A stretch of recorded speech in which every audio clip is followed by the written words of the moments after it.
Welcome.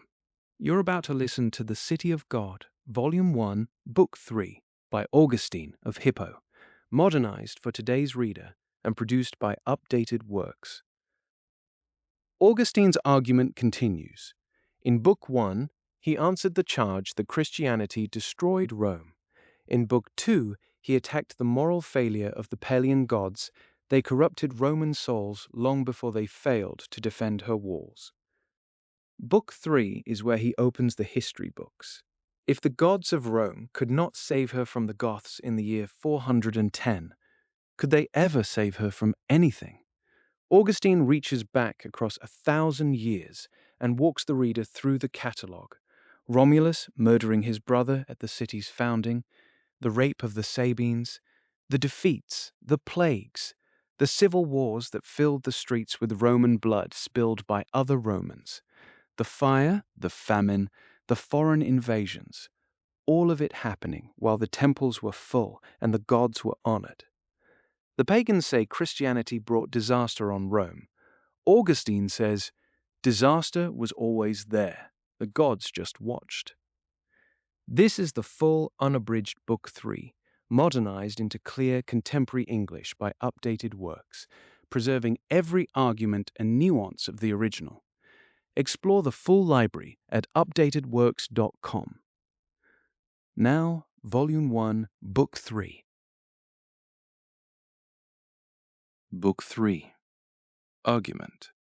Just as Augustine proved in the previous book that Rome has continually suffered moral and spiritual disasters, so in this book he proves the same regarding external and physical calamities, that from the very founding of the city, the Romans have never been free from such suffering, and that even during the long era when the false gods were worshipped without competition, before the coming of Christ, those gods provided no relief whatsoever. Chapter 1. On the evils that the wicked fear above all else, and which the world endured without pause even while the gods were still being worshipped. On the subject of moral and spiritual evils, which are more to be feared than any others, I think enough has already been said to demonstrate that the false gods did nothing to protect their worshippers from being overwhelmed by such disasters, but instead made the ruin worse. I see that I must now turn to those evils which the pagans alone truly dreaded: famine, pestilence, war, pillage, captivity, massacre, and the other calamities already listed in the first book. Wicked people consider only those things evil which don't actually make people evil, and they feel no shame in praising good things while remaining wicked themselves in the midst of everything they praise. They are more troubled by owning a bad house than by living a bad life, as if a person's greatest good were to have everything fine except himself. But not even the evils that the pagans alone feared were kept at bay by their gods, even during the periods when those gods were worshipped most freely and fully. Long before the coming of our Redeemer, the human race was crushed under countless and sometimes almost unbelievable calamities, and throughout that time, what gods did the world worship, except those very ones, if you set aside the single nation of the Hebrews, and beyond them, those individuals whom the most hidden and most just judgment of God counted worthy of divine grace? Rather than belabor the point, I will pass over in silence the terrible calamities suffered by other nations and speak only of what happened to Rome and the Roman Empire, by which I mean Rome in the proper sense, along with those lands which, before the coming of Christ, had already become, through alliance or conquest, members of the body of the state. Chapter 2. Whether the gods, whom the Greeks and Romans worshipped in common, were justified in permitting the destruction of Ilium. To begin with, why was Troy, or Ilium, the cradle of Roman civilization, since I must not ignore what I touched on in the first book, conquered, sacked, and destroyed by the Greeks, even though it honored and worshipped the very same gods they did? Some answer that Priam paid the price for his father Laomedon's perjury. If that's the case, then it must be true that Laomedon once hired Apollo and Neptune as his laborers, since the story goes that he promised them wages and then broke the agreement. It strikes me as remarkable that the famous prophet Apollo would throw himself into such an enormous project without ever suspecting that Laomedon intended to cheat him out of his pay. And Neptune as well, his uncle, brother of Jupiter, king of the sea.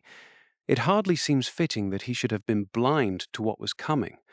After all, Homer, who lived and wrote before Rome was ever built, portrays Neptune predicting something great for the descendants of Aeneas, who would go on to found Rome.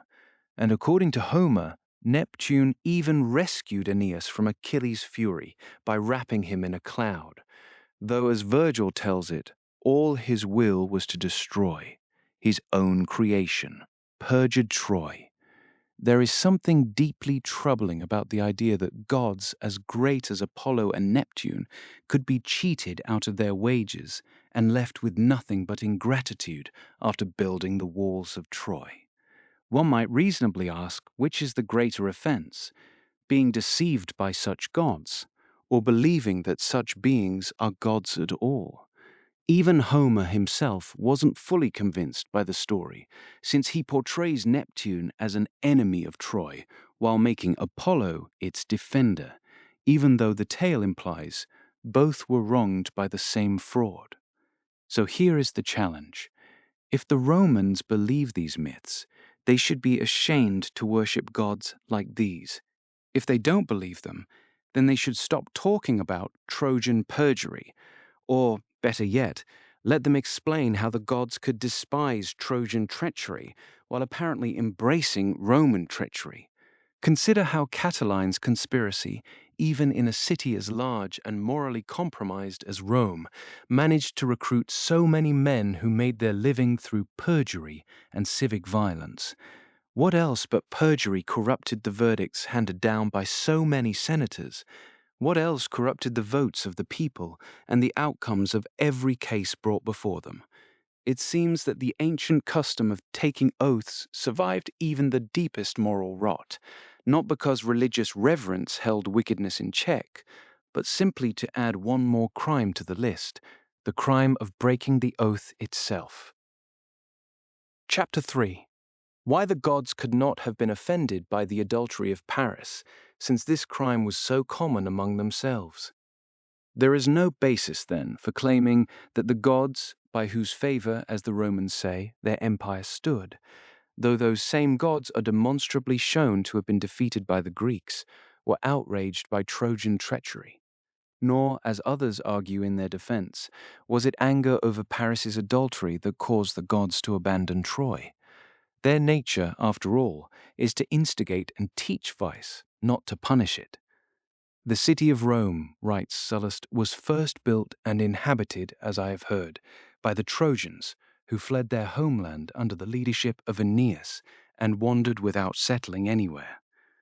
If the gods truly believed that Paris's adultery deserved punishment, it was the Romans above all, or at the very least the Romans as well, who should have suffered for it, since that adultery was set in motion by the mother of Aeneas himself.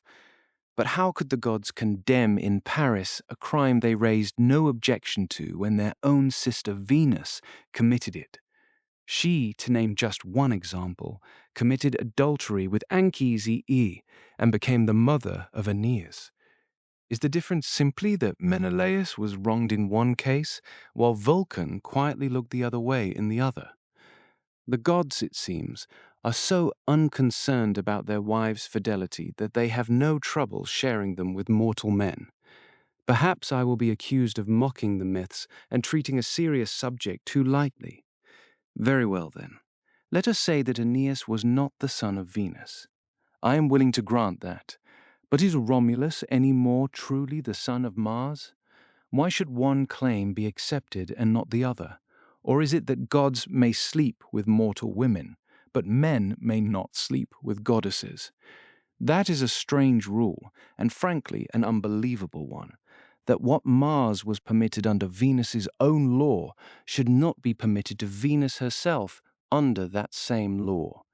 In any case, Both claims carry the authority of Rome behind them, since Caesar in his own era believed himself descended from Venus no less firmly than ancient Romulus believed himself the son of Mars. Chapter 4. On Varro's view that it is useful for men to believe they are descended from the gods. Someone will ask, do I actually believe all this? No, I don't. Even Varro, one of the most learned pagans of his time, comes close to admitting that these stories are false, though he lacks the courage to say so plainly. His argument, however, is that it serves the state for brave men to believe, even if wrongly, that they are descended from the gods. The reasoning is that a person who believes in his divine ancestry will approach great undertakings with more boldness, pursue them with more energy, and ultimately achieve more through sheer confidence. You can see how much room for deception this view of Varro's opens up. It also makes it entirely understandable that so many religious rites and sacred myths were invented in a society where it was considered beneficial for citizens to be told lies, even about the gods themselves. Chapter 5. On the implausibility that the gods punished Paris for adultery, given that they showed no outrage at the adultery that produced Romulus. But whether Venus could truly have borne Aeneas to the mortal Anchises, or Mars fathered Romulus on the daughter of Numitor, we leave those as open questions. Our own scriptures raise a strikingly similar puzzle: whether the fallen angels had sexual relations with the daughters of men, which would explain why the earth was at that time populated by giants, meaning men of extraordinary size and strength. For now, I will confine myself to this dilemma. If what their books say about the mother of Aeneas and the father of Romulus is true, how can the gods be offended by human adultery when they themselves commit it without any apparent shame? If it is false, the gods still have no grounds for anger at men who actually commit adultery, since the gods apparently take pleasure in having such acts attributed to them, even when those attributions are invented. Furthermore, if we reject the story of Mars's adultery in order to spare Venus from a similar charge, then the mother of Romulus is left without even the excuse of divine seduction to protect her reputation. Sylvia was a Vestal priestess, and the gods should have punished the Romans for that sacrilege far more severely than they punished the Trojans for Paris's adultery.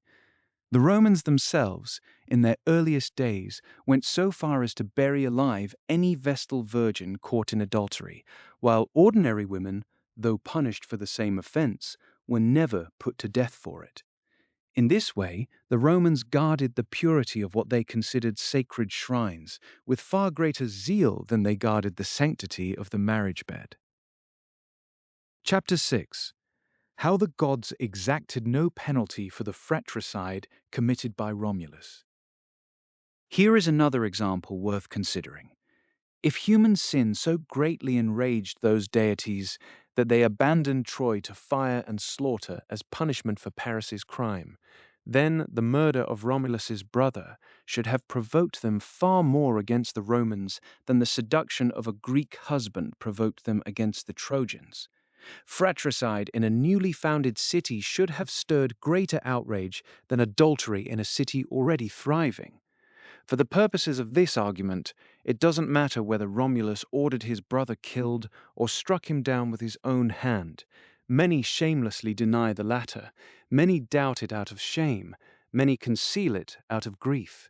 We won't stop here to sift through the testimonies of historians on the matter.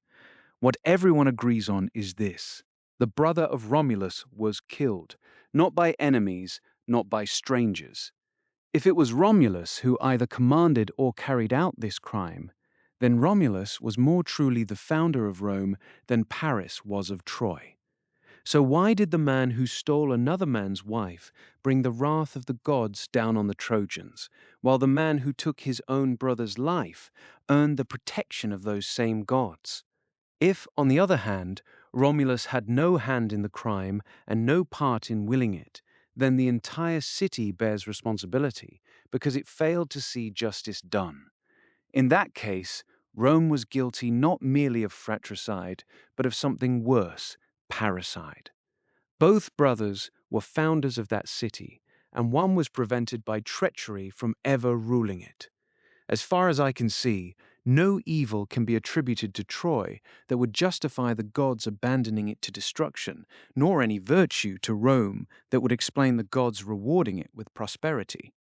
The more honest conclusion may be that the gods fled Troy because they were defeated there, and then took up residence in Rome to practice their characteristic deceptions on a grander stage. Even so, they kept a foothold in Troy, so they could go on deceiving the future inhabitants who resettled those lands. At Rome, with a wider field for their malicious arts, they revelled in far greater honours. Chapter 7. On the destruction of Ilium by Fimbria, a lieutenant of Marius. We might reasonably ask what crime poor Ilium had committed to deserve, at the very outbreak of Rome's civil wars, a destruction more savage and complete than anything the Greeks had inflicted. When the Greeks sacked the city, many residents escaped, and many who were captured were at least allowed to live, even if in chains. Fimbria, however, the most ruthless of all Marius' followers, issued orders from the start that no one was to be spared, and he burned the city together with every last soul inside it.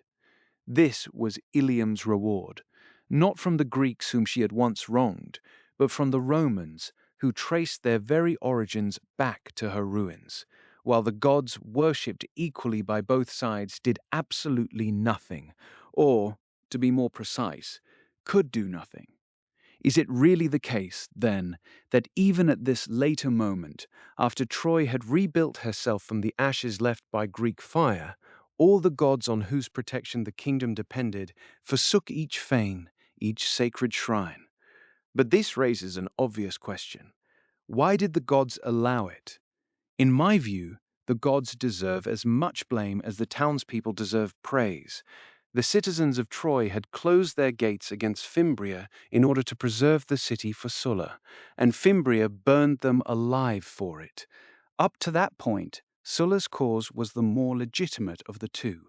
He was still using arms to restore the Republic, and his good intentions had not yet been corrupted. What better course of action could the Trojans have taken then? What could have been more honorable, more loyal to Rome, or more worthy of their ancient kinship with her than to hold their city for the better faction and bar the gates against a man who had made himself the murderer of his own country? Let the defenders of the gods explain what their divine protectors accomplished by allowing Troy to be destroyed for this. The gods had once abandoned an adulterous people and left Troy to the Greek fires, so that from her ashes a purer Rome might be born.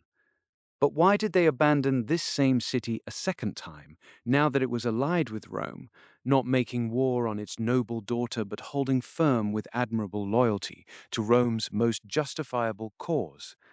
Why did they surrender it to destruction? Not at the hands of Greek heroes, but at the hands of the most contemptible of Romans. And if the gods did not actually favor Sulla's cause, the cause for which the Trojans had sacrificed themselves, then why had those same gods predicted and promised Sulla his victories? Should we call them flatterers of the powerful rather than defenders of the helpless? Troy was not destroyed, then, because the gods had abandoned it. The demons, ever watchful for an opportunity to deceive, did what they could. When every statue was toppled and burned along with the city, Livy tells us that only the image of Minerva was found standing unharmed among the ruins of her temple. This was not meant to inspire the praise, the gods who made this realm divine, but to prevent the excuse, they are gone from each shrine, each sacred place.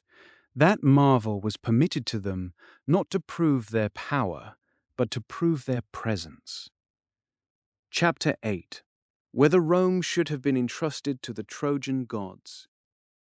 Where, then, was the wisdom in entrusting Rome to Trojan gods who had already proven their weakness by failing to save Troy? Someone might argue that when Fimbria sacked Troy, the gods had already relocated to Rome. But then how did the statue of Minerva remain standing in Troy? And if they were in Rome when Fimbria destroyed Troy, Perhaps they were back in Troy when Rome itself was captured and burned by the Gauls. To be fair, they do seem to have sharp hearing and quick reflexes. They came running at the sound of a cackling goose to defend the capital. Defending the rest of the city, however, apparently required more warning than they received. Chapter 9. Whether it is credible that the peace during the reign of Numa was brought about by the gods. It is also believed that Numa Pompilius, the successor of Romulus, enjoyed peace throughout his entire reign with the help of the gods, and that he shut the gates of Janus, which are traditionally kept open during wartime. The assumption is that this peace was his reward for establishing so many religious observances among the Romans. Certainly that king would have deserved our admiration for such a rare season of tranquility, had he been wise enough to spend it on worthwhile pursuits, and, setting aside a dangerous curiosity, had sought the true God with genuine devotion. As it was, however, the gods were not responsible for his peace, and it is even possible they would have deceived him less had they found him more occupied. The more free time he had, the more they consumed his attention. Varro tells us all about his efforts and the methods he used to associate these gods with himself and the city. I will address those matters in their proper place, God willing. For now, since we are discussing the benefits supposedly granted by the gods, I will readily concede that peace is a great blessing, but it is a blessing that comes from the true God, who, like the sun and the rain and all the other supports of life, frequently grants it even to the ungrateful and the wicked. If this great gift was truly given to Rome and to Pompilius by their gods, why did those same gods never grant it to the Roman Empire again, even during periods that seemed far more deserving? Were the sacred rites more effective when first established than they were in all the years that followed?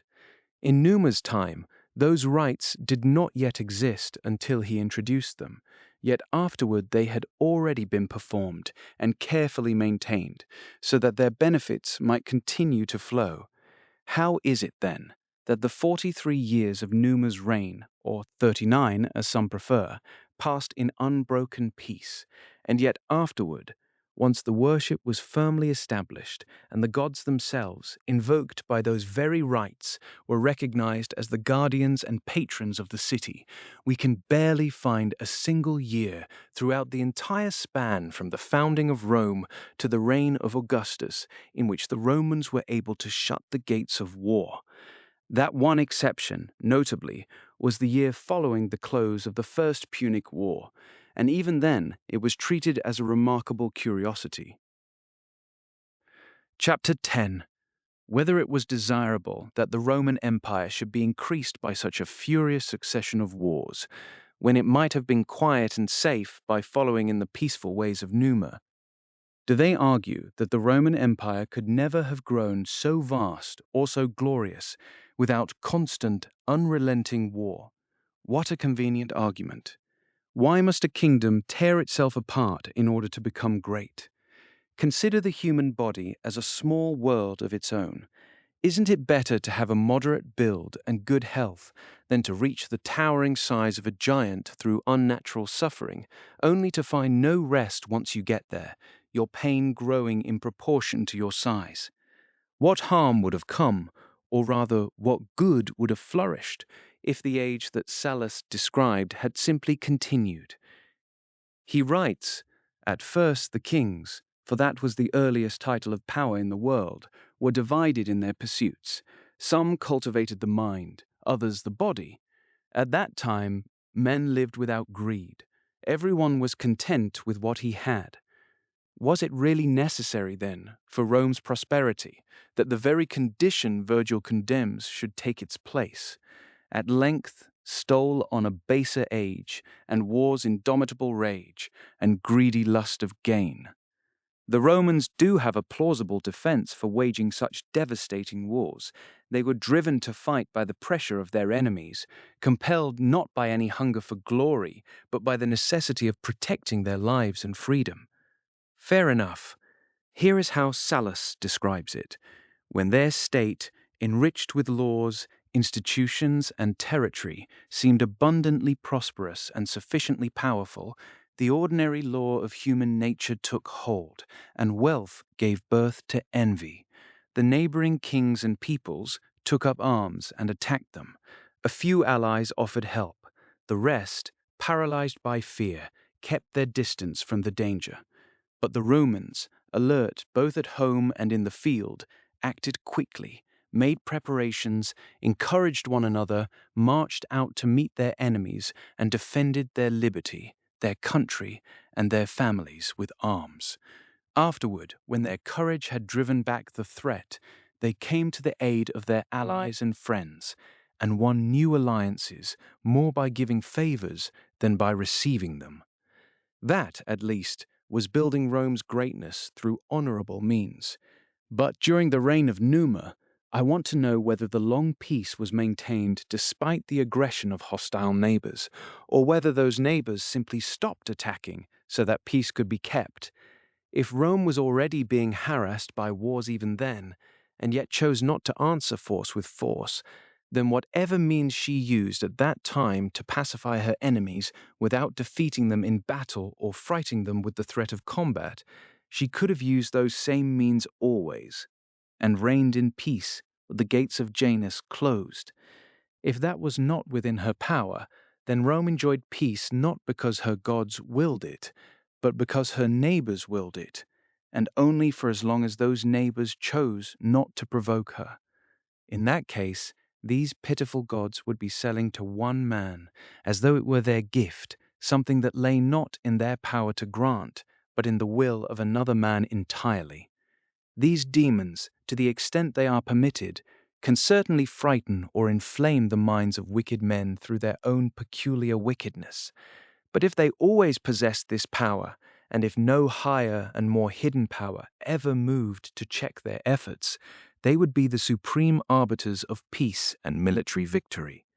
Yet such outcomes almost always turn on human emotion and frequently run contrary to what the gods are said to want, as is demonstrated not only by the myths and legends that barely contain a grain of truth, but by Roman history itself. Chapter 11. On the statue of Apollo at Cumae, whose tears were said to have foretold disaster for the Greeks, whom the god was powerless to help. This same divine weakness appears in the story of the Cuman Apollo, who reportedly wept for 4 days during the war with the Achaeans and King Aristonicus.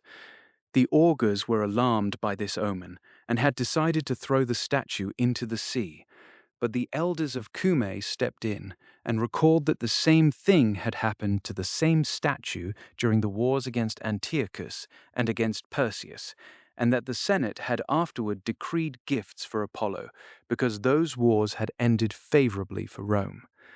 More experienced soothsayers were then brought in, and they declared that the weeping of Apollo's image was actually a good sign for the Romans.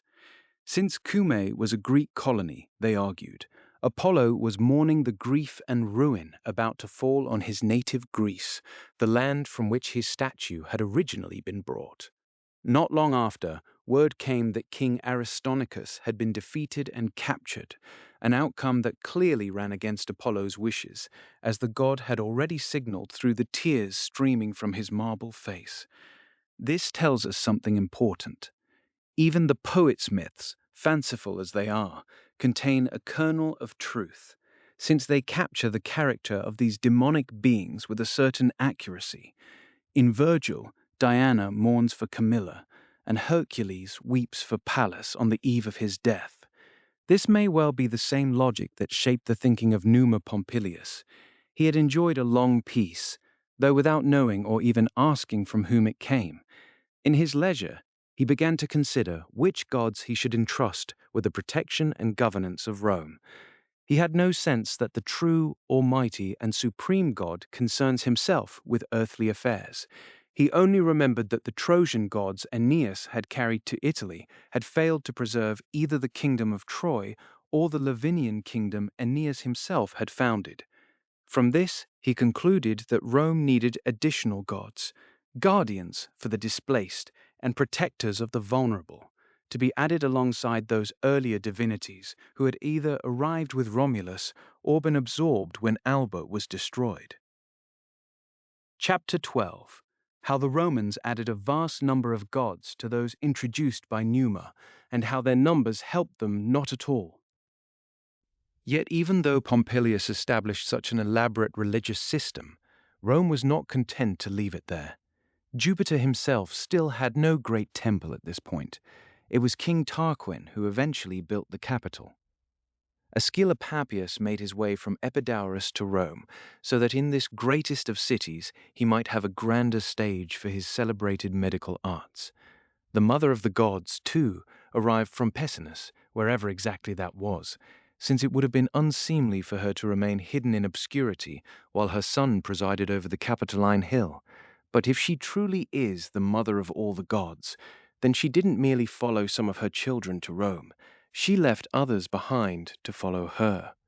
I find myself wondering whether she was also the mother of Sinophilor, who arrived from Egypt considerably later. Whether the goddess Fever was her offspring as well is a question perhaps best left to her grandson Asclepius to settle. Whatever her lineage, I trust the foreign gods won't dare call a goddess base-born who has become a Roman citizen. Who could possibly count all the deities entrusted with Rome's protection, indigenous and imported, drawn from heaven, earth, the underworld, the seas, fountains, and rivers, and, as Varro notes, gods certain and uncertain, male and female, since these distinctions exist among the divine, just as they do among animals. With such a vast crowd of deities standing guard, one might reasonably expect Rome to have been spared at least some of those terrible and horrifying disasters, of which I can mention only a few. Through the great clouds of smoke rising from her altars, Rome called down divine protection like a beacon, drawing ships to harbor, assembling a host of gods for whom she built and maintained temples, altars, sacrifices, and priesthoods.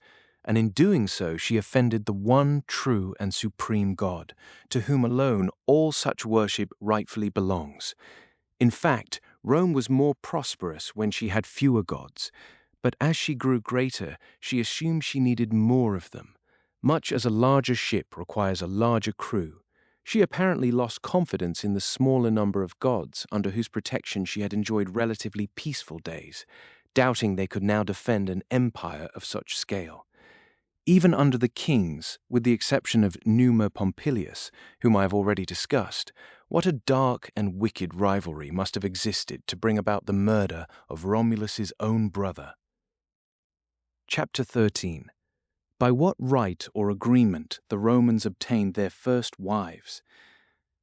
How is it that neither Juno, who along with her husband Jupiter, even then cherished Rome's sons, the nation of the gown, nor Venus herself could help the children of the beloved Ananias find wives through some fair and legitimate means? The lack of any such means forced the Romans into the grim necessity of stealing their wives and then going to war against their own fathers-in-law, so that these wretched women, before they had even recovered from the wrong done to them by their husbands, found themselves dowried with their father's blood. But the Romans conquered their neighbors. Yes, but at what cost in wounds on both sides and in the bitter slaughter of relatives and neighbors? The war between Caesar and Pompey was a conflict between just one father-in-law and one son-in-law. And even before it began, Caesar's daughter, Pompey's wife, was already dead. Yet with what sharp and well-earned grief does Lucan cry out, "I sing that worse than civil war waged in the plains of Emathia, and in which the crime was justified by the victory."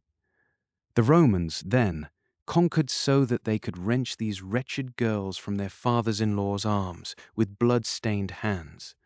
These young women dared not weep for their slaughtered parents, for fear of offending their victorious husbands, and while the battle still raged around them, they stood, with prayers on their lips, not knowing for whom to pray. Nuptials like these were surely prepared for the Roman people, not by Venus, but by Bellona, Or perhaps the infernal fury Alecto had more freedom to harm them now that Juno was on their side than she had when that goddess's prayers had turned her against Aeneas. Even Andromache in captivity was better off than these Roman brides. She was a slave, yes, but once she became the wife of Pyrrhus, no more Trojans fell by his hand. The Romans, by contrast, slew in battle the very fathers of the women they embraced at home. Andromache, the conqueror's captive, could only mourn her people's deaths, not dread them. The Sabine women, bound by blood to men still fighting, feared for their fathers' lives every time their husbands marched out, and grieved those deaths when their husbands returned, yet could express neither their fear nor their sorrow openly. The victories of their husbands, which meant the destruction of neighbors, relatives, brothers, and fathers, produced either agonizing grief or a cruelty they could not admit to feeling. And since the fortune of war is fickle, some of these women lost their husbands to their fathers' swords, while others lost both husband and father in the same mutual slaughter. The Romans did not escape unscathed either. They were driven back behind their walls and forced to defend themselves with their gates shut. When those gates were opened by treachery and the enemy poured into the city, the forum itself became the arena for a savage, bitter clash between fathers-in-law and sons-in-law. The original ravishers were thoroughly routed, fleeing in every direction to their houses and heaping fresh disgrace on top of their original shameful and wretched triumph. It was at this desperate moment that Romulus, no longer trusting in his citizens' courage, prayed to Jupiter that they would hold their ground, and from that occasion the god received the name Stator, meaning the one who makes men stand. But even that would not have ended the catastrophe had not the ravished women themselves rushed out with their hair loose and thrown themselves before their fathers, disarming their righteous fury, not with weapons of war, but with the pleas of daughters who still loved their parents. Then Romulus, who had been unable to tolerate even his own twin brother as a colleague, was forced to accept Titus Tatius, king of the Sabines, as his co-ruler. But how long could a man who resented sharing power with his own brother be expected to endure a stranger on the throne? Tatius was duly killed, and Romulus remained sole king, the better to become, in time, a greater god. Consider what kind of marriage rites these were, that stirred up unnatural wars and set kinsmen against each other. These were Rome's celebrated bonds of family, kinship, alliance, and religion. This was the life of a city so abundantly protected by its gods. One could say a great deal more on this subject, and much of it would be harsh, but our purpose carries us past it, and other matters require our attention. Chapter 14. On the wickedness of Rome's war against Alba and the victories won by the lust for power. What happened after Numa's reign, under the other kings, when the Albans were drawn into a war that proved disastrous not only for themselves but for Rome as well? The long peace of Numa had grown tiresome, and with what staggering bloodshed and mutual ruin did the Roman and Alban armies bring it to an end. Alba had been founded by Ascanius, son of Aeneas, and was more properly Rome's mother city than Troy itself. Yet Tullus Hostilius, king of Rome, provoked her to battle, and in the fighting both sides inflicted and absorbed such terrible losses that eventually both grew exhausted by the struggle. It was then decided that the war would be settled by single combat between 3 sets of twin brothers, 1 set from each army. From Rome, the 3 Horatii, from Alba, the 3 Curiatii. 2 of the Horatii were cut down by the Curiatii, but the surviving Horatis then killed all 3 Curiatii in turn. Rome emerged victorious, but at such a cost that only 1 man came home alive. Who bore the losses on both sides? Who carried the grief, if not the children of Aeneas, the descendants of Ascanius, the offspring of Venus, the grandchildren of Jupiter? This, too, was a war worse than civil war, fought between a mother city and her daughter. And to this grim contest of brothers, was added another catastrophe, both atrocious and heartbreaking, because the two nations had long been friendly, being neighbors and kin. The sister of the Horatii had been betrothed to one of the Curiati. When she saw her brother wearing the spoils stripped from her dead fiancé, she broke into tears and was killed on the spot by her own brother in his fury. To my mind, that one girl showed more humanity than the entire Roman people. I cannot find fault with her for mourning the man to whom she had pledged herself, or perhaps for grieving that her brother had killed the very man to whom he had promised her. After all, why do we praise Aeneas and Virgil for weeping over enemies he himself had cut down? Why did Marcellus shed tears over the city of Syracuse, pausing just before he destroyed it to recall its splendor at its height, and to reflect on the common fate of all things?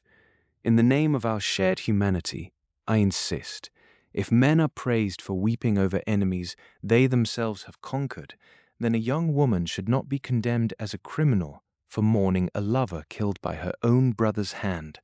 While that girl wept for her betrothed, slain by her brother, Rome was celebrating the devastation visited on her own mother city and congratulating herself on a victory purchased with the mingled blood of both peoples. Why cite the mere names and words glory and victory? Strip away the disguise of wild delusion and look at the naked deeds. Weigh them without ornament, judge them without flattery. Let Alba be charged as Troy was charged with adultery. No such charge exists, nor anything like it. That war was ignited for one reason alone, so that there might sound in languid ears the cry of Tullus and of victory. This vice of restless ambition was the sole motive behind that fratricidal war, and Sallust brands it in passing. After briefly but warmly praising those early times when life was lived without greed and everyone was content with what they had, he continues, "But after Cyrus in Asia and the Lacedaemonians and Athenians in Greece began to subdue cities and nations, and to treat the lust for dominion as sufficient grounds for war, and to measure the greatest glory by the size of the greatest empire, and so on, which I need not quote in full here. This hunger for power disturbs and consumes the human race with terrible suffering. Rome herself was conquered by it even as she conquered Alba, and she praised her own crime by calling it glory. For, as our scriptures say, the wicked boasteth of his heart desire, and blesseth the covetous whom the Lord abhorreth. Past 10:3. Away, then, with these deceptive masks and these whitewashed illusions, so that things may be seen and judged as they truly are. Let no one tell me that this man or that was great because he fought and conquered such and such an enemy. Gladiators fight and conquer, and even that brutality earns its share of praise. But I think it far better to accept whatever comes from idleness than to seek the glory won by such means. Consider, if two gladiators entered the arena to fight, one a father and the other his son, who could bear to watch such a spectacle? Who would not be sickened by it? How, then, could a war be called glorious when a daughter state took up arms against its own mother? Does it change anything that the battlefield was not an arena, that the wide plains were strewn not with the bodies of two gladiators, but with the dead of two nations, the finest men of each, and that those contests were witnessed not by an amphitheatre, but by the whole world, furnishing a profane spectacle both to those alive at the time and to every generation since, as long as the memory of it endures? Yet those gods, guardians of the Roman Empire and theatrical spectators of such contests, were not satisfied until the sister of the Horatius was added by her brother's sword as a third victim from the Roman side, so that Rome herself, though she won the day, had as many deaths to mourn. Afterwards, as a fruit of that victory, Alba was destroyed, even though it was there that the Trojan gods had established their third refuge after Ilium was sacked by the Greeks, and after they had left Lavinium, where Aeneas had founded a kingdom in a land of exile. But Alba was probably destroyed because the gods had migrated from it too, in their usual fashion, as Virgil says, Gone from each fane, each sacred shrine, are those who made this realm divine. Gone, indeed, and from what was now their third refuge, so that Rome might seem all the wiser for entrusting herself to gods who had already abandoned 3 other cities. Alba, whose king Amulius had banished his own brother, displeased them. Rome, whose king Romulus had killed his brother, pleased them. But before Alba was destroyed, its population was, by some accounts, merged with the inhabitants of Rome, making the 2 cities one. Even granting that this is true, the fact remains that the city of Ascanius, the third retreat of the Trojan gods, was destroyed by its own daughter city. Beyond that, to bring about this sorry amalgamation of war's survivors, much blood was shed on both sides. And how can I begin to describe in detail those same wars, so often renewed under later kings, though they appeared to have been settled by great victories, wars that were repeatedly ended by massive slaughter, only to be started again by the descendants of those who had made peace and signed treaties? We have no small proof of how calamitous this history was in the simple fact that no subsequent king ever closed the gates of war.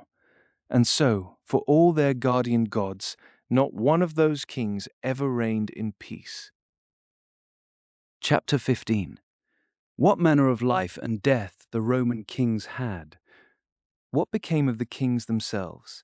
A flattering legend tells us that Romulus was taken up into heaven, but certain Roman historians report that he was torn apart by the Senate because of his brutality, and that a man named Julius Proculus was paid to claim that Romulus had appeared to him and through him commanded the Roman people to worship him as a god.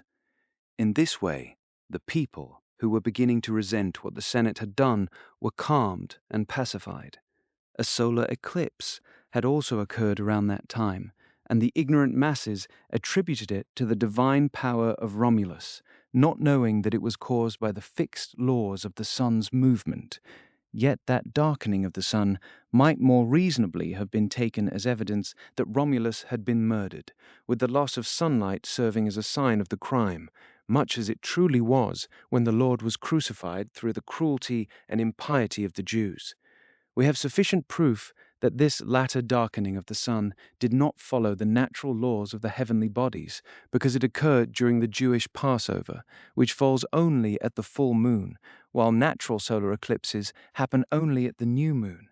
Cicero, too, makes it clear enough that the deification of Romulus was imaginary rather than real. Even while praising him through the voice of Scipio in the De Republica, he writes, "Such a reputation had he acquired that when he suddenly disappeared during an eclipse of the sun, he was supposed to have been taken up among the gods, which could be supposed of no mortal who had not the highest reputation for virtue." The phrase, "he suddenly disappeared," suggests that he was secretly done away with, either by the violence of a storm or by murder. Other writers speak not only of an eclipse, but also of a sudden storm, which either provided cover for the crime or was itself the cause of Romulus's death.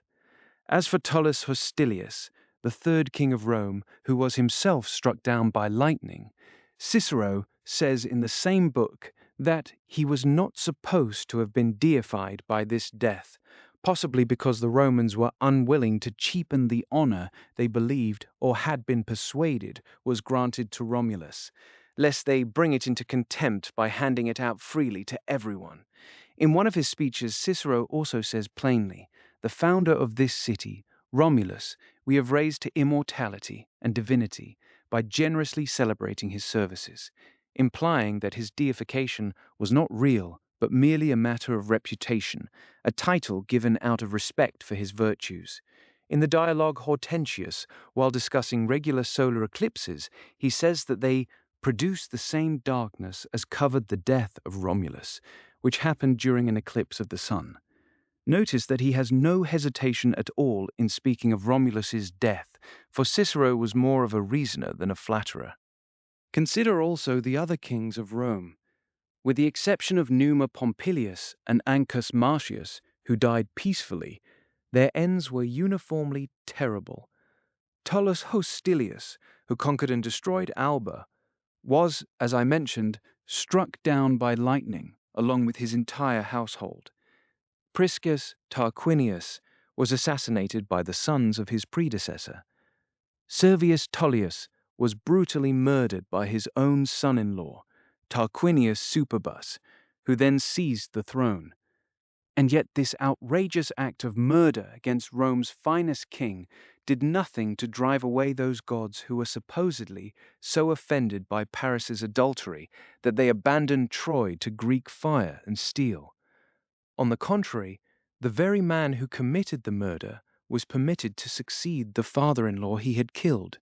This notorious parricide, having secured his reign through bloodshed, was then allowed to triumph in numerous wars and to build the capital from the spoils, while the gods stayed put, lending their support and permitting their king Jupiter to preside over them in that magnificent building, the work of a murderer.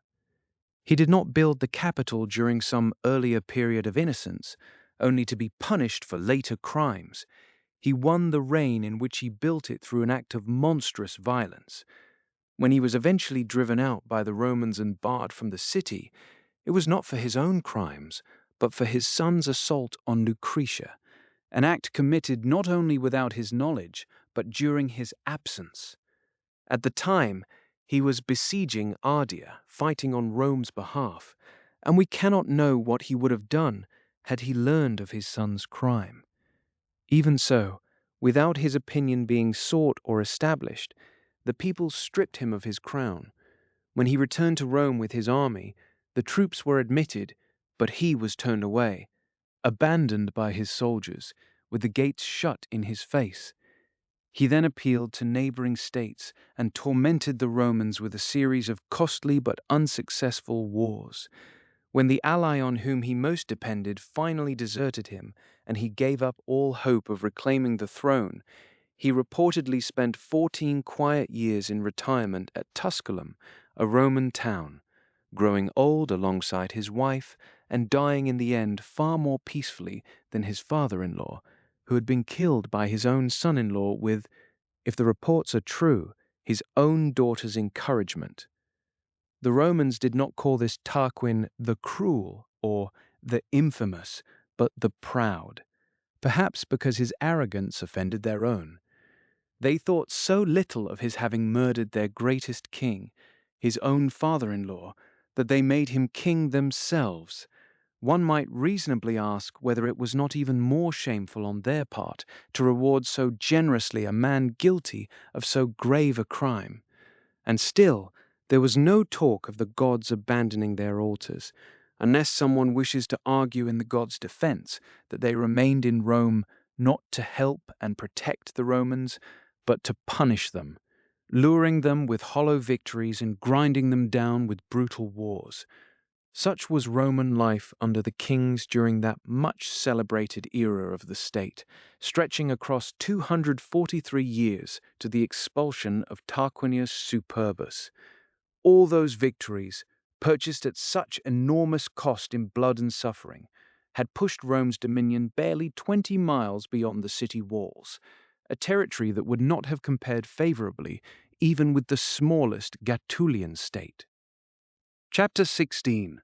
On the first Roman consuls, the one of whom drove the other from the country, and shortly after perished at Rome by the hand of a wounded enemy, and so ended a career of unnatural murders. To this period we should add what Sallust describes as a time of justice and moderation, when the threat of Tarquin and a war with Etruria still loomed over Rome. As long as the Etruscans supported Tarquin's efforts to reclaim the throne, Rome was torn apart by brutal conflict. Sallust's point, then, is that the state was governed with justice and moderation, not because of any genuine commitment to fairness, but because fear kept it in check. And even within this brief window of relative stability, what a disastrous year it was when the consulship was first established and the monarchy abolished. The first consuls didn't even complete their term. Junius Brutus stripped his colleague Lucius Tarquinius Collatinus of his office and drove him into exile. Then, not long after, Brutus himself fell in battle, killing his enemy and being killed in the same moment. This came after he had already put to death his own sons and his brothers-in-law, having discovered they were plotting to restore Tarquin to power. It is this act that Virgil can barely bring himself to record, even as he seems to praise it, when he writes, "And call his own rebellious seed for menaced liberty to bleed." Virgil immediately pulls back with, "Unhappy father, however, the deed be judged by after days." In other words, let posterity decide what to make of it. Let them praise and celebrate the father who executed his own sons. He remains, for all that, a man to be pitied. Virgil then adds what reads almost like a consolation for so wretched a figure. His country's love shall all overbear, and unextinguished thirst of praise. In the tragic end of Brutus, who killed his own sons and yet could not outlive his enemy Tarquin's son, while being outlived by Tarquin the elder himself, doesn't the innocence of his colleague Collatinus seem vindicated? Collatinus was a good citizen who suffered the same punishment as the tyrant Tarquin when that tyrant was banished, and his only crime was bearing not just the blood, but the very name of Tarquin. Brutus himself, after all, was reportedly a relative of Tarquin. The fitting penalty for Collatinus would have been to change his name, not lose his country, to shorten it and be known simply as L. Collatinus. Instead, he was not asked to give up something he could have surrendered without real harm. He was stripped of the honor of the first consulship and driven from the land he loved. Is this, then, the glory of Brutus? This injustice equally contemptible and useless to the Republic? Was it for this that he was driven by his country's love and his unquenchable hunger for praise? When the tyrant Tarquin was expelled, L. Tarquinius Collatinus, the husband of Lucretia, was made consul alongside Brutus. How rightly the people acted, in judging a citizen by his character rather than his name. How wrongly Brutus acted, in stripping his colleague in that new office of both honor and homeland, when he could simply have stripped him of his name, if the name offended him so deeply. These were the troubles, these were the disasters, that unfolded when the government was supposedly ordered with justice and moderation. Lucretius, who succeeded Brutus, was carried off by illness before that same year was out. Then P. Valerius, who succeeded Collatinus, and M. Horatius, who filled the vacancy left by the death of Lucretius, completed that grim and mournful year, which saw no fewer than 5 consuls. Such was the year in which the Roman Republic launched the new honor and office of the consulship. Chapter 17. On the disasters that plagued the Roman Republic after the consulship was established, and on the failure of Rome's gods to intervene. At that time, so many wars were being fought simultaneously that, due to a shortage of soldiers, Rome began drafting the proletariat into military service. These men had earned that name precisely because they were too poor to equip themselves for war, and so had little to do but father children. Pyrrhus, king of Greece and a figure of enormous reputation at the time, was invited by the Tarentines to take up arms against Rome. When he consulted Apollo about the outcome of his campaign, the god responded with a cleverly ambiguous oracle, designed so that whichever side won, Apollo could still claim to have prophesied correctly. The oracle was worded so carefully that whether Pyrrhus defeated the Romans or the Romans defeated Pyrrhus, the god could sit back and wait for the result without any risk to his divine credibility. What followed were horrific losses on both sides. Pyrrhus emerged victorious from the first engagement and might have declared Apollo a true prophet, at least by his own reading of the oracle, had the Romans not won the next battle. And while these devastating wars ground on, a terrible disease struck the women of Rome. Pregnant women were dying before they could give birth. Aesculapius, I imagine, excused himself on the grounds that he was a physician, not a midwife. Cattle were dying in similar numbers, leading people to fear that the entire animal kingdom was headed for extinction. Then there was that notorious winter, when the cold was so extreme that deep snow blanketed the Forum for 40 consecutive days, and the Tiber itself froze solid. Had anything like that happened in our own time, we would never have heard the end of it from our critics. And what of that great plague that raged for so long and claimed so many lives?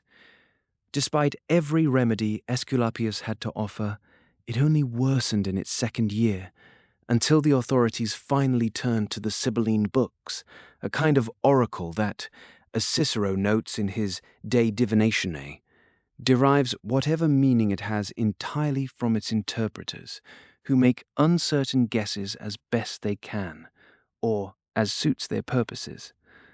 On this occasion, the cause of the plague was declared to be that so many temples had been converted into private residences.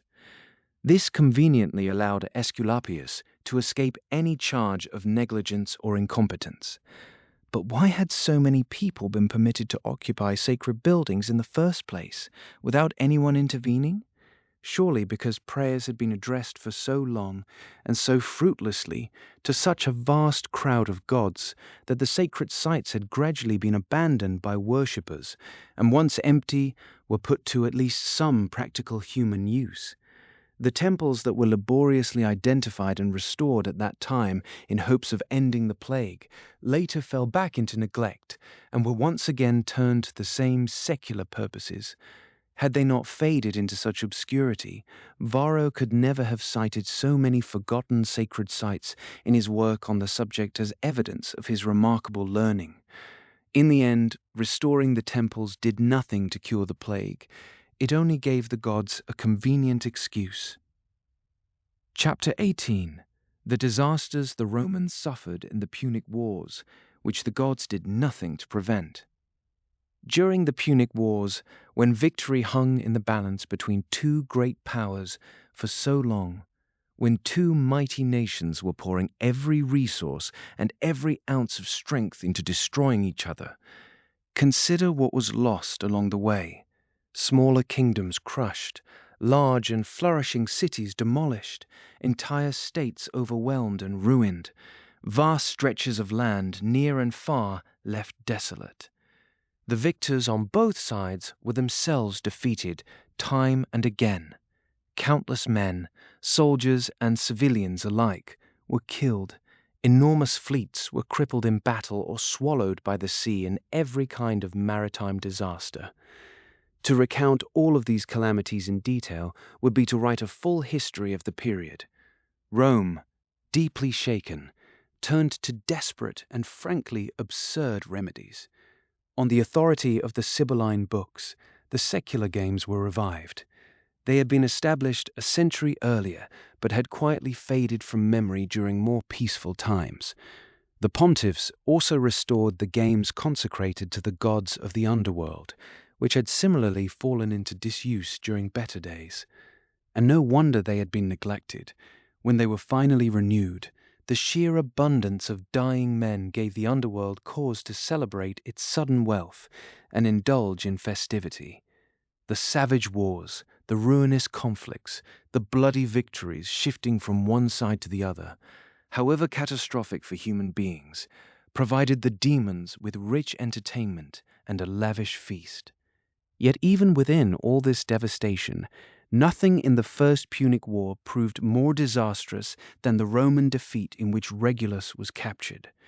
We mentioned him in the two preceding books as an unquestionably great man who had previously conquered and subdued the Carthaginians, and who might well have ended the First Punic War entirely, had an excessive hunger for praise and glory not driven him to impose conditions on the exhausted Carthaginians that were simply too harsh to accept. If the shocking and unexpected captivity of this man, his degrading imprisonment, his unwavering fidelity to his oath, and his extraordinarily cruel death do not bring a blush to the faces of the gods, then those gods are truly shameless and without feeling. At that same time, the city itself was suffering from disasters of its own. The Tiber flooded with extraordinary force, destroying nearly all the lower districts. Some buildings were swept away by the rushing current. Others were left to rot where they stood, waterlogged long after the flood had receded.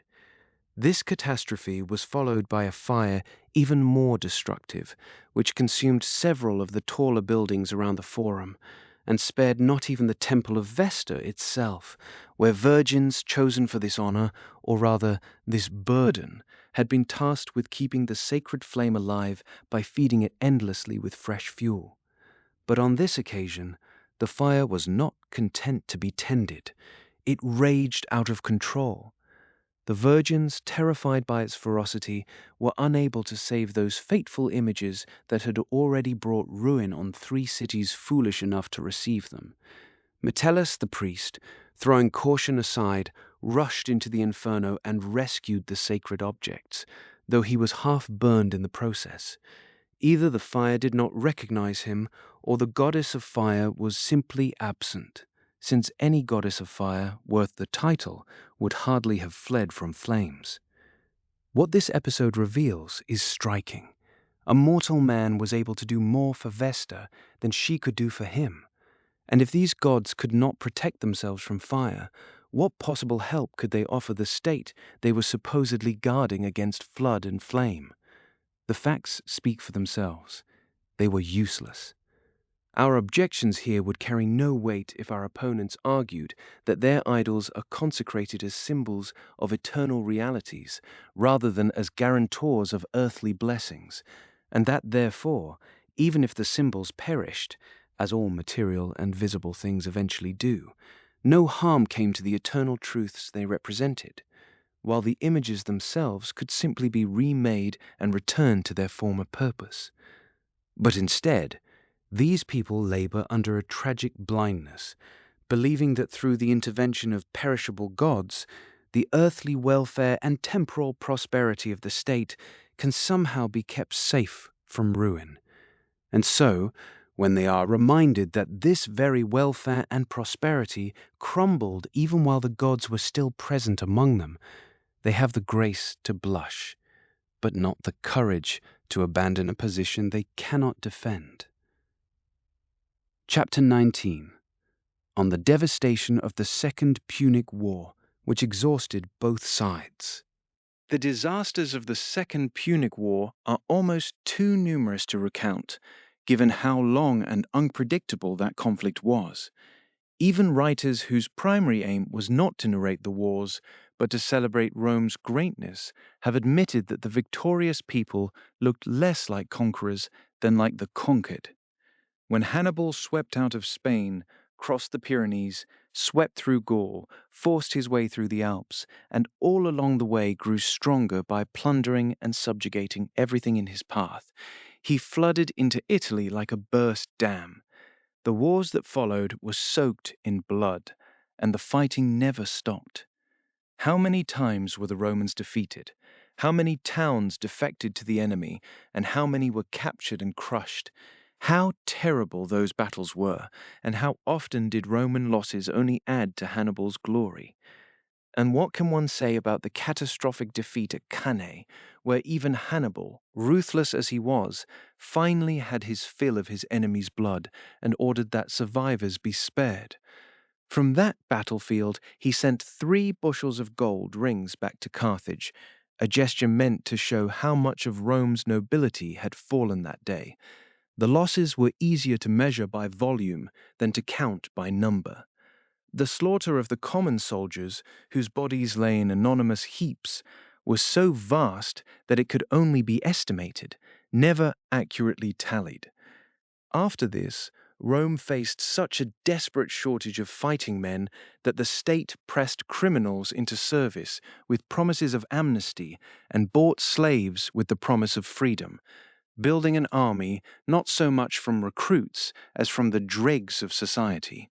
But these slaves, or rather these newly freed men, who were now being asked to fight for the Roman Republic, had no weapons. So the Romans took arms from the temples, as if saying to their gods, "Put down those weapons you have held so long to no effect, and perhaps our slaves will manage to use them better than you, our gods, ever could."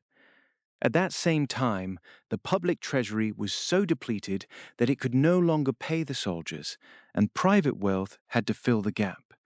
Citizens gave so generously that no senator, let alone anyone of lower rank, kept any gold for himself beyond the ring and the bulla he wore, as the bare token of his status. Now, if Romans today were reduced to that same poverty, who could bear their complaints, barely tolerable as those complaints already are, when more money is spent on stage performers for the sake of idle entertainment than was ever paid out to the legions in those desperate days.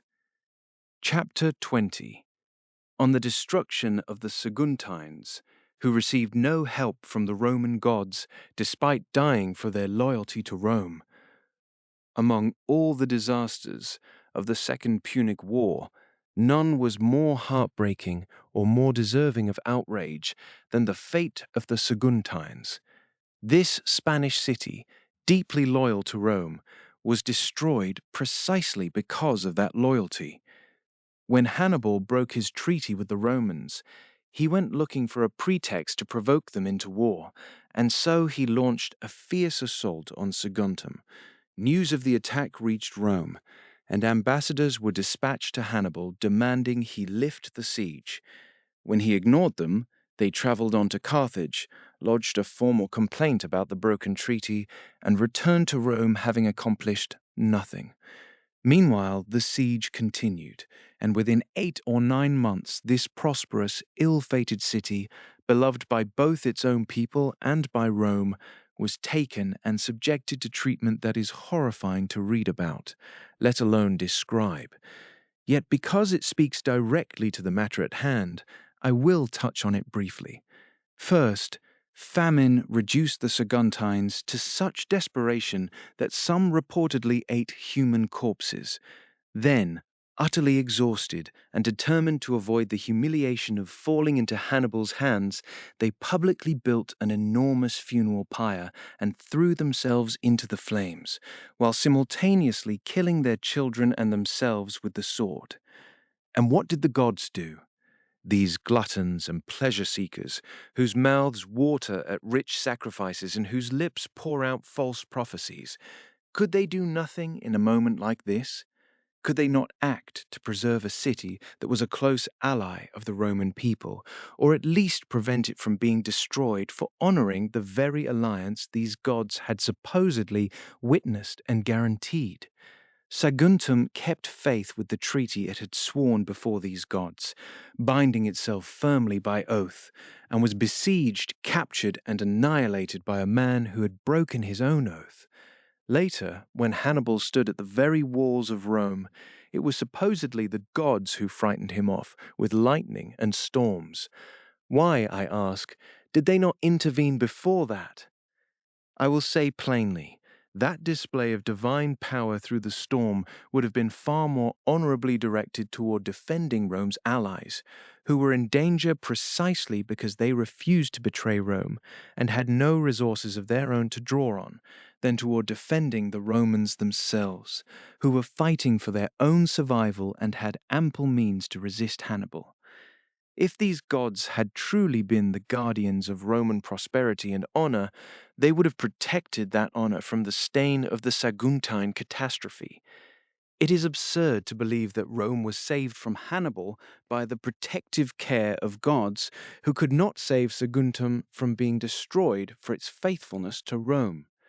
If the people of Saguntine had been Christians suffering as they did for the Christian faith, though of course Christians would not have turned fire and sword on themselves, they would have endured it with the hope that comes from faith in Christ, not the hope of a brief earthly reward, but of unending and eternal life.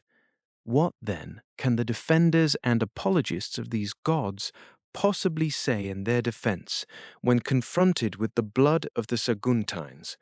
After all, these gods are supposedly worshipped and invoked for the very purpose of securing prosperity in this brief and passing life. The only answer available is the same one offered in the case of Regulus's death. The two situations differ in scale, one involving a single man and the other an entire community, but the cause of destruction was identical in both cases: keeping their word. It was faithfulness to his oath that made Regulus willing to return to his enemies, and faithfulness to theirs that made the Saguntines unwilling to defect to theirs. Does keeping faith, then, provoke the gods to anger? Or is it possible that not only individuals, but entire communities can perish while the gods look on with favor? Let our opponents choose whichever option they prefer. If the gods are angered by faithfulness, then let them recruit oath-breakers as their worshippers. If, on the other hand, people and nations can suffer terrible calamities and ultimately perish even while enjoying divine favor, then worshipping these gods does not actually produce happiness. Those who assume they have fallen into misfortune because traditional religious worship has been set aside should therefore put aside their resentment, because even if the gods had not only remained with them, but actively favored them, they might still find themselves mourning a wretched fate, or might, like Regulus and the Saguntines, be horribly tormented and finally perish in misery. Chapter 20. On the destruction of the Saguntines, who received no help from the Roman gods despite dying for their loyalty to Rome. Among all the disasters of the Second Punic War, none was more heartbreaking or more deserving of outrage than the fate of the Saguntines. This Spanish city, deeply loyal to Rome, was destroyed precisely because of that loyalty. When Hannibal broke his treaty with the Romans, he went looking for a pretext to provoke them into war, and so he launched a fierce assault on Saguntum. News of the attack reached Rome, and ambassadors were dispatched to Hannibal demanding he lift the siege. When he ignored them, they traveled on to Carthage, lodged a formal complaint about the broken treaty, and returned to Rome having accomplished nothing. Meanwhile, the siege continued, and within 8 or 9 months, this prosperous, ill-fated city, beloved by both its own people and by Rome, was taken and subjected to treatment that is horrifying to read about, let alone describe. Yet because it speaks directly to the matter at hand, I will touch on it briefly. First, famine reduced the Saguntines to such desperation that some reportedly ate human corpses.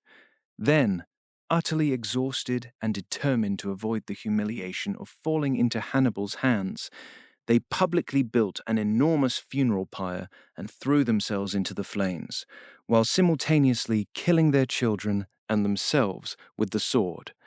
And what did the gods do? These gluttons and pleasure-seekers, whose mouths water at rich sacrifices and whose lips pour out false prophecies, could they do nothing in a moment like this?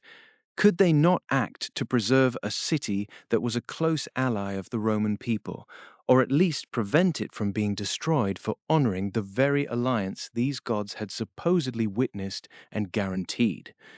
Saguntum kept faith with the treaty it had sworn before these gods, binding itself firmly by oath, and was besieged, captured, and annihilated by a man who had broken his own oath. Later, when Hannibal stood at the very walls of Rome, it was supposedly the gods who frightened him off with lightning and storms. Why, I ask, did they not intervene before that?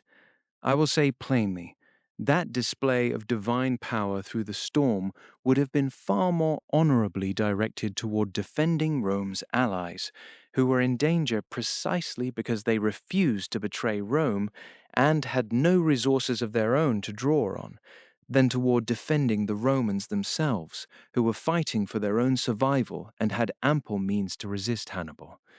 If these gods had truly been the guardians of Roman prosperity and honor, they would have protected that honor from the stain of the Saguntine catastrophe. It is absurd to believe that Rome was saved from Hannibal by the protective care of gods who could not save Saguntum from being destroyed for its faithfulness to Rome. If the people of Saguntum had been Christians, suffering as they did for the Christian faith, though, of course, Christians would not have turned fire and sword on themselves, they would have endured it with the hope that comes from faith in Christ. Not the hope of a brief earthly reward, but of unending and eternal life. What, then, can the defenders and apologists of these gods possibly say in their defense when confronted with the blood of the Saguntines? After all, these gods are supposedly worshipped and invoked for the very purpose of securing prosperity in this brief and passing life. The only answer available is the same one offered in the case of Regulus's death. The two situations differ in scale, one involving a single man and the other an entire community. But the cause of destruction was identical in both cases: keeping their word. It was faithfulness to his oath that made Regulus willing to return to his enemies, and faithfulness to theirs that made the Saguntines unwilling to defect to theirs. Does keeping faith, then, provoke the gods to anger? Or is it possible that not only individuals, but entire communities can perish while the gods look on with favor? Let our opponents choose whichever option they prefer. If the gods are angered by faithfulness, then let them recruit oath-breakers as their worshippers. If, on the other hand, people and nations can suffer terrible calamities and ultimately perish even while enjoying divine favor, then worshipping these gods does not actually produce happiness. Those who assume they have fallen into misfortune because traditional religious worship has been set aside should therefore put aside their resentment, because even if the gods had not only remained with them, but actively favored them, they might still find themselves mourning a wretched fate, or might, like Regulus and the Saguntines, be horribly tormented and finally perish in misery. Chapter 21. On Rome's ingratitude towards Scipio, its deliverer, and on Roman morals during the period Sallust calls the best. Passing over many things, to keep within the scope of this work, I turn to the period between the Second and Third Punic Wars, which Sallust describes as the time when Romans lived with the greatest virtue and unity. Yet during this very era of supposed virtue and harmony, the great Scipio, liberator of Rome and Italy, was driven into exile. He had brought the Second Punic War to a close with remarkable skill, that horrifying, destructive, and desperately dangerous conflict. He had defeated Hannibal, subdued Carthage, and reportedly devoted his entire life to the gods, spending much of it in their temples. After all of this, he was forced to yield to the accusations of his enemies and abandon the country his courage had saved and freed, spending his final days in the town of Liternum. So indifferent was he to any prospect of recall that he reportedly left instructions for his remains not to be buried in the ungrateful land he had once defended. It was also during this period that the proconsul Gnaeus Manlius, after conquering the Galatians, brought the luxury of Asia back to Rome, a corruption more destructive than any enemy army. Iron bedsteads and expensive carpets made their first appearance then. Female singers were introduced at banquets, and other licentious indulgences followed close behind. For now, though, I intend to speak not of the evils people choose for themselves, but of those they suffer against their will. The case of Scipio, who was broken by his enemies and died in exile from the very country he had rescued, is directly relevant here. This was the reward he received from those Roman gods whose temples he had saved from Hannibal, gods who are worshipped solely for the sake of securing earthly happiness. But since Sallust, as we have seen, declares that Roman morals were never better than during this period, I thought it worth noting the Asiatic luxury that crept in at the same time, so that the reader can see his claim is only true in a relative sense. when that era is compared to others in which morals were clearly worse and factional violence more intense. For it was during this very interval, between the Second and Third Punic Wars, that the notorious Lex Vaconia was passed, which prohibited a man from naming a woman as his heir, even if she was his only daughter. I struggle to imagine a more unjust law than that. It is true that in the years between these two Punic Wars, Rome's misery was somewhat reduced. Abroad, her armies were worn down by war, but consoled by victories. At home, the disturbances were not as severe as in other periods. But once the Third Punic War ended in the complete destruction of Rome's great rival, which fell quickly to the other Scipio, who thereby earned the surname Africanus, the Roman Republic was overwhelmed by a flood of evils that grew directly from the corrupt habits bred by prosperity and security. The sudden fall of Carthage, it turns out, damaged Rome more seriously than all those years of Carthaginian hostility combined. Through the entire period that followed, down to the time of Caesar Augustus, who appears to have stripped the Romans of their liberty entirely, a liberty that, by their own reckoning, was no longer glorious, but filled with strife and danger, and had by then grown weak and listless, who brought everything back under the will of a single ruler and breathed new life into the Republic's ailing old age, inaugurating a fresh order of things. Throughout all of that long stretch, I say, Rome suffered many military disasters on various occasions, all of which I pass over here. One episode stands out in particular, the Treaty of Numantia, stained as it was with profound disgrace. The sacred chickens, we are told, flew out of their cage and thereby foretold disaster for the consul Mancinus, as though, during all those years in which that small city of Numantia had held out against Rome's besieging armies and become a source of dread to the Republic, every other general who had marched against it had done so under favorable auspices. Chapter 2000. On the Edict of Mithridates, commanding that all Roman citizens found in Asia should be slain. These things I pass over in silence, but I cannot stay silent about the order given by Mithridates, king of Asia, commanding that on a single day all Roman citizens living anywhere in Asia, where great numbers of them were conducting private business, should be put to death. And the order was carried out.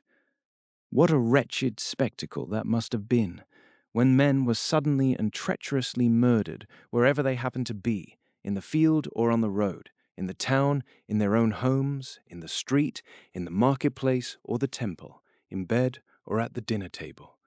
Consider the groans of the dying, the tears of those who watched, and even of the killers themselves. What a terrible position those hosts were forced into, compelled not only to witness these horrific slaughters in their own houses, but to carry them out with their own hands, suddenly shifting from the warm familiarity of friendship to the brutal work of war, giving and receiving wounds in the midst of peace. The slain pierced in body, the slayer pierced in spirit. Had all these murdered people, then, ignored the auguries?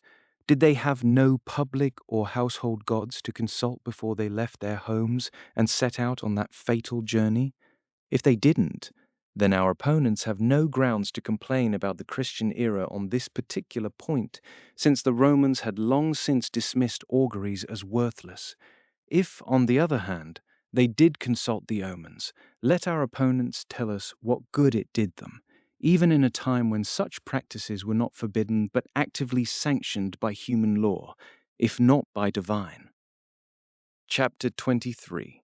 On the internal disasters which vexed the Roman Republic and followed a portentous madness which seized all the domestic animals.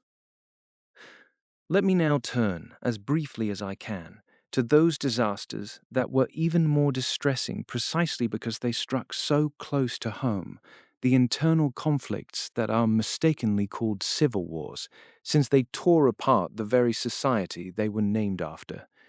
These seditions had grown into full-scale urban warfare, with blood flowing freely and factions turning not to argument and debate, but to brute force and weapons. Consider the ocean of Roman blood that was spilled, and the ruin and devastation that swept across Italy through the social wars, the slave wars, and the civil wars. Before the Latins launched their social war against Rome, something deeply unsettling occurred. All the animals that served humanity, dogs, horses, asses, oxen, and every other creature under human dominion, suddenly turned wild. They forgot their domesticated natures, abandoned their stalls, roamed freely, and could not be safely approached by anyone, whether strangers or their own masters. If this was an omen, then what catastrophe must it have been pointing toward? And the plague that followed was itself a catastrophe, whether or not it carried any prophetic meaning. Had something like this happened in our own time, the pagans would have turned on us with more fury than their animals turned on them. Chapter 24. On the civil dissension occasioned by the sedition of the Gracchi. A good case can be made that the civil wars grew out of the seditions stirred up by the Gracchi over the agrarian laws, since they intended to distribute among the common people the lands that the nobility had wrongfully seized. Reforming an abuse so deeply entrenched was a dangerous undertaking, or rather, as events would prove, a fatal one. Consider the disasters that followed the death of the elder Gracchus and the slaughter that came shortly after when his younger brother met the same end. Noble and commoner alike were cut down indiscriminately, not through any legal process or proper authority, but by mobs and armed rioters. After the death of the younger Gracchus, the consul Lucius Opimius, who had fought him within the city itself and defeated him, putting both him and his allies to the sword, went on to massacre many citizens, then convened a judicial inquiry into others, reportedly executing as many as 3,000 men. From this alone, one can judge how many fell in the street violence, given that even a formal legal process produced results so drenched in blood. The man who killed Gracchus himself sold his head to the consul for its weight in gold, as had been agreed in advance. In that same massacre, Marcus Fulvius, a man of consular rank, was put to death along with all his children. Chapter 25. On the Temple of Concord, which the Senate ordered built on the very site of these seditions and massacres.